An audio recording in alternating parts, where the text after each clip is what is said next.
Eu vim aqui falar hoje sobre os 3 R's que eu acredito que vão salvar a gente aqui. Porque a gente não salva o planeta, né? Mas a gente, se quiser continuar aqui, precisa salvar a gente mesmo. Essa história toda começou há 6 anos, quando eu assisti um documentário, o Trashed. Nele, o ator Jeremy Irons percorre vários lugares do mundo investigando o que a gente está fazendo com o planeta, como a gente está transformando a nossa casa num grande lixão a céu aberto. Quando eu saí do cinema, eu tive muita raiva. Eu tive muita raiva da indústria que diariamente coloca aí no planeta toneladas de lixo sem ter a menor responsabilidade com isso. Eu tive muita raiva do governo, que poderia sim legislar e criar uma história diferente, mas aparentemente tem feito muito pouco em relação a isso.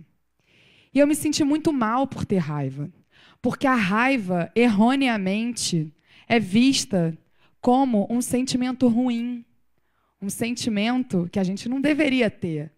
Afinal, bonito é sentir amor.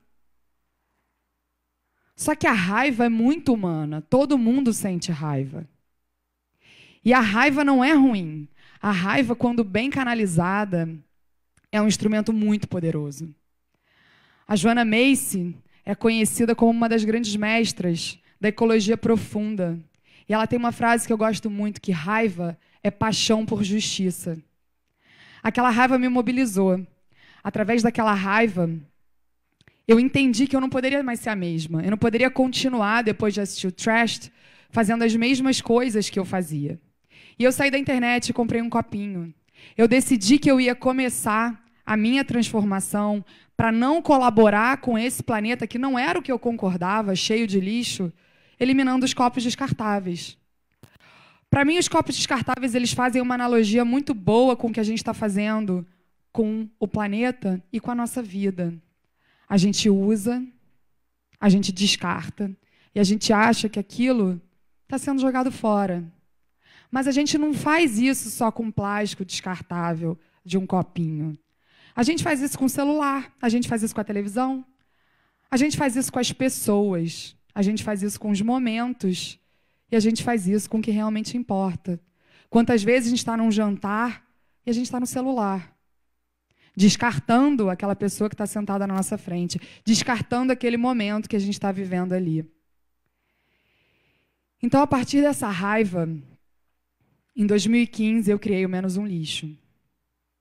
Porque eu não podia mais colaborar com o que estava acontecendo. Durante o filme, na verdade, eu entendi que era a Gaia falando comigo.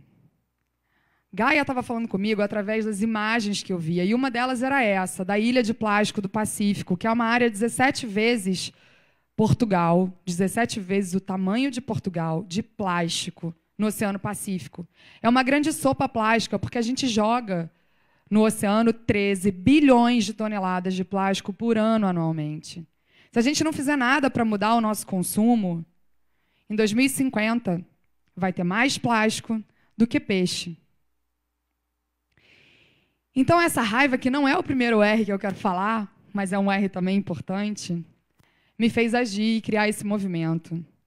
Porque quando eu assisti esse filme, eu estava vivendo uma vida normal. Eu estava vivendo uma vida como a sociedade acha que é normal. Que para mim significava trabalhar com moda, ter 9 portas de roupa cheias, 9 portas de armário cheias de roupa na minha casa, e passar os meus finais de semana fazendo aquilo que as pessoas acham que é normal. Indo à praia, conversando com meus amigos, falando amenidades, saindo, enfim. O trash foi um soco no estômago. O trash, na verdade, foi uma lembrança. Foi uma lembrança de que eu não estava aqui para fazer isso. Quando eu saí do trash, eu me lembrei que quando eu tinha 10 anos de idade, eu tinha ido na Rio 92, a conferência que aconteceu aqui para falar de clima. E eu estava em Angra, passando férias com a minha família, no barco do meu tio, para onde eu ia muito. E aí eu falei para minha mãe, eu sei o que eu quero ser quando eu crescer. Quando eu crescer, eu quero ser ecologista. Ecologista era um termo que ninguém sabia muito bem o que significava. E aí ela falou assim para mim, minha filha, mas você não acampa, você também não come miojo, tipo assim, você não vai ser bióloga, né? Então, ecologista esquece, não faz isso. E aí aquilo ficou meio adormecido. E aí, depois disso, eu quis ser advogada, quis ser agente do FBI. Talvez essa raiva por justiça já tivesse aí desde muito pequena. Só que o FBI era um pouco longe, ser advogada, para mim, mais parecia uma grande encenação. E eu fui trabalhar com moda, que eu achava que era uma coisa que eu gostava, que eu era apaixonada. E eu fiquei 10 anos trabalhando com moda. E um dia, aquilo começou a não fazer mais sentido. E o meu coração começou a falar comigo. Fernanda, não é para isso que você veio. E aí eu fui para comunicação, achando que essa mudança ia resolver o problema, que o problema estava na moda. E não de eu não ter encontrado ainda a minha missão aqui. E aí eu passava os meus dias tendo uma agência de comunicação, agindo normalmente, mas sempre estressada, sempre angustiada, nunca completamente feliz. E quando eu assisti o Trash, eu me lembrei. O mar me regenerou. Dessa regeneração veio o Menos um Lixo, que é esse projeto que eu lancei em 2015, como uma das formas de exercer a minha missão aqui. Porque quando a gente não regenera só a gente começa a regenerar o todo. Esse processo de regeneração do planeta é muito importante, porque a gente não vai salvar o planeta. O planeta se salva sozinho. Só para a gente entender o tamanho disso, ele está aqui há 4,6 bilhões de anos. A gente, há 200 mil. Nesse meio tempo, já tiveram os dinossauros, que ficaram por aqui 700 mil anos. E o planeta extinguiu os dinossauros. Eles não existem mais. Perto disso, o que é a gente? A gente é nada. A gente é poeira de estrela, mas com uma capacidade de bomba atômica de destruir o que a gente está vendo. Por isso a regeneração é um R muito importante. A gente fala muito de reciclagem, de redução, de reuso, né? São os R's da sustentabilidade. Mas enquanto a gente não pensar que tudo que a gente faz aqui tem que ser em prol da regeneração, porque a gente já deixou um déficit absurdo, a gente não vai estar aqui amanhã. A partir dessa regeneração começa uma reconexão. Uma reconexão da gente com a nossa natureza humana. O nosso corpo é formado 80% por água. Não tem indício maior de que nós somos natureza do que isso. Mas a gente ainda usa nas nossas explicações e na maneira de pensar essa dualidade, nós e a natureza. A gente não se enxerga como natureza. Às vezes, os nossos objetivos de vida, o motivo pelo qual a gente estuda e trabalha, é ganhar dinheiro. Isso não é natural do ser humano. A gente está muito desconectado da nossa própria natureza. Quando a gente se reconecta, a gente começa um processo de cura. Um processo de cura que começa pela gente, mas que acaba sendo uma cura de todos. Porque a gente está ligado por uma grande teia, uma teia invisível, mas muito poderosa, que é a teia da vida. Ela é invisível como o ar que a gente respira. Só para fazer uma analogia de quão poderosa ela é. Sem ar, a gente não está aqui. Inclusive, falando nisso, quando as pessoas respiram ar puro, a pressão arterial delas diminui. Não à toa, em cidades grandes como Rio e São Paulo, a gente tem tantos casos de hipertensão. Quando a gente está em contato com a natureza, por exemplo, no sol, a gente produz vitamina D, que além de fixar cálcio nos ossos, faz com que a gente se sinta melhor, mais alegres, mais dispostos, que é o oposto do estresse que vem sendo causado pelas nossas escolhas diárias, por conta dessa desconexão. As crianças que não passam tempo na natureza sofrem do que recentemente foi cunhado como transtorno de déficit de natureza, pelo Richard Louv, um cientista. Isso pode gerar adultos com déficit de atenção, míopes, obesos. É meio óbvio que se a gente é a natureza, a gente precisa estar conectado com ela, porque é dela que a gente se nutre. E o que a gente vem fazendo é transformar a natureza num grande lixão. É usar o que a gente chama de recursos da natureza para o nosso bel prazer, satisfação ou lucro, que é o que a gente vê acontecer diariamente. A gente está no meio de um momento em que está sendo discutido se a gente tem que legalizar o desmatamento da Amazônia, para que ela seja recurso. Sem a Amazônia não chove. Sem chuva não tem água, aqui no Sudeste. E a gente não vai sobreviver. Mas a gente ainda está falando de recurso natural. Como se esse recurso natural não fosse a gente, como se a gente não tivesse conectado. Esse é mais ou menos o nosso tamanho. E esse é mais ou menos o tamanho do problema. Só que quando a gente se reconecta, a gente começa a entender que existe o micro e existe o macro, e na verdade é tudo uma coisa só. É uma grande teia, é uma grande analogia. Às vezes a gente faz uma ação muito simples que tem uma repercussão muito grande. Quando eu comecei o projeto Menos um Lixo, as pessoas falavam para mim: mas você acha que você vai mudar alguma coisa com esse copinho? E eu falei: bom, eu não sei, mas eu, Fernanda, não posso continuar sendo a mesma pessoa. Eu me lembrei, foi muito desconfortável assistir o Trash. Foi muito desconfortável fisicamente, foi muito desconfortável ficar na cadeira assistindo aquele filme. Mas, na verdade, foi muito desconfortável ver a pessoa que eu era. Foi muito desconfortável entender o quão desconectada eu estava. E por isso é tão importante esse outro R, esse R da reconexão.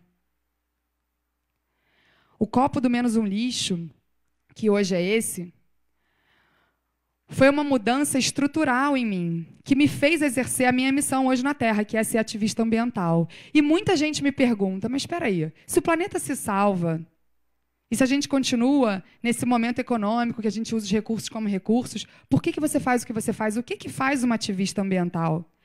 E eu digo que ser ativista ambiental é um ato de amor. É um ato de amor pelo planeta. É um ato de amor pelos seres que dividem essa casa com a gente, mas principalmente é um ato de amor pelo ser humano. Porque é ele que pode não estar aqui amanhã. Então, quando a gente pensa na nossa existência, e quando a gente pensa que o planeta vai se reinventar com dinossauro ou sem dinossauro, com a gente ou sem a gente começa a entender a proporção e a urgência que a gente tem em agir. Esse calendário cósmico é uma analogia da nossa existência no mundo. Carl Sagan, que é um astrônomo, ele resumiu, ele fez uma proporção de toda a existência do universo, desde o Big Bang até hoje. Se isso coubesse em um ano.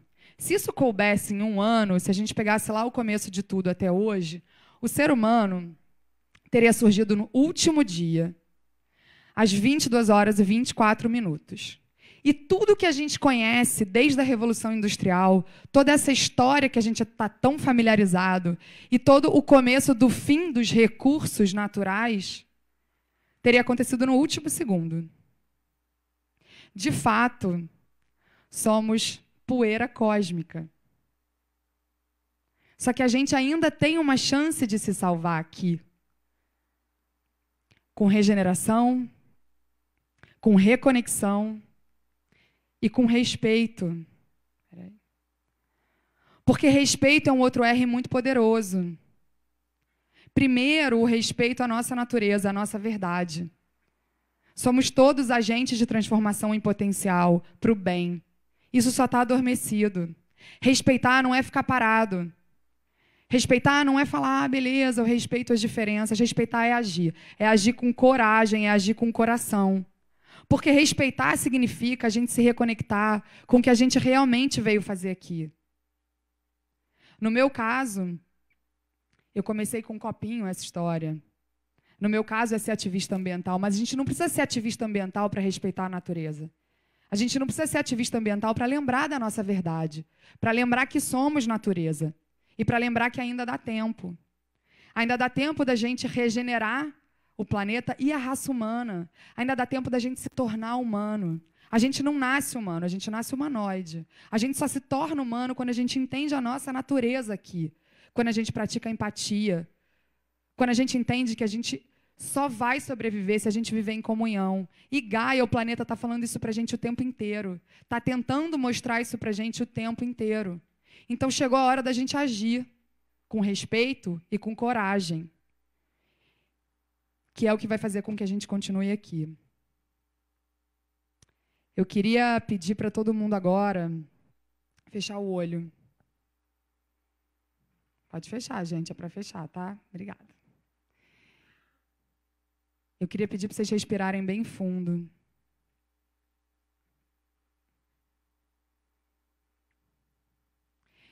E ouvirem o que o seu coração está dizendo.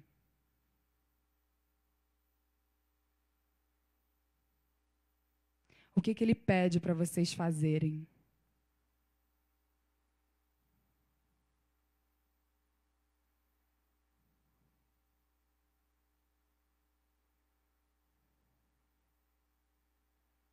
Não censurem o que vem. Eu comecei com um copinho.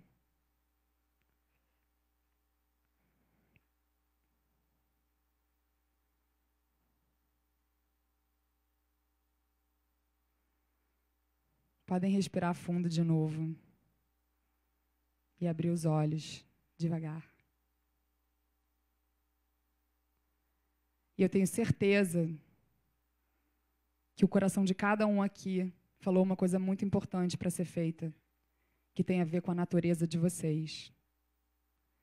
E que se vocês acreditarem, vocês vão lá e vocês vão fazer. Obrigada.